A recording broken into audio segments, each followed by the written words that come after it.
হরে কৃষ্ণা, রাধে রাধে। ওম নমঃ ভগবতে বাসুদেবায়। সনকাদি কুমারগণ বললেন, হে নারদ, আমরা এখন তোমাকে সপ্তাহ শ্রবণের নিয়ম বলছি। এই বিধি সাধারণ মানুষের সহযোগে ও অর্থের দ্বারা সাধ্য বলা হয়েছে।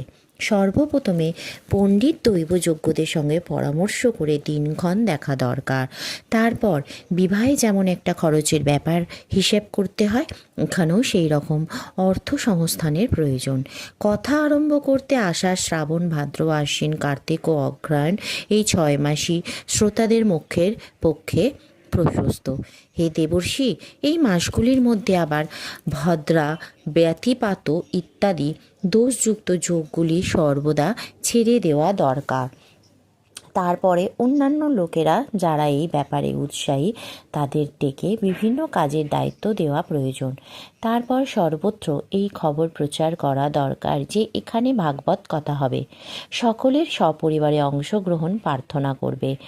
নারী এবং শূদ্রাদিগণ ভাগবত কথা এবং হরি সংকীর্তন থেকে দূরে রয়েছে, তাদের কাছেও যাতে সংবাদ পৌঁছায় এমন ব্যবস্থা করতে হবে।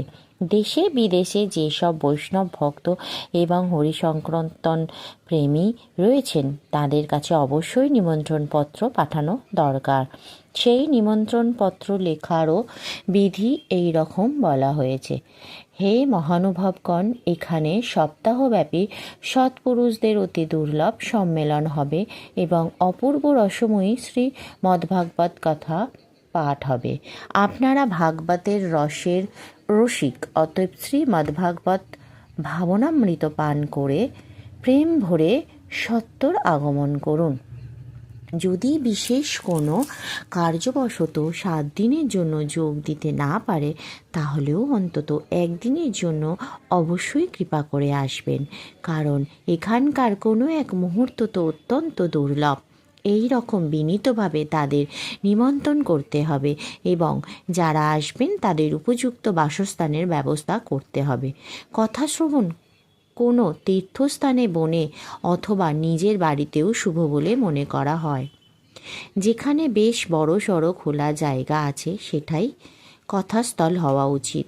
ভূমির শোধন, মার্জন ও লেপন করতে রং বেরঙের ধাতু দিয়ে মণ্ডপ তৈরি করবে। ঘরের সমস্ত জিনিসপত্র জড়ো করে এক কোণে রেখে দেবে।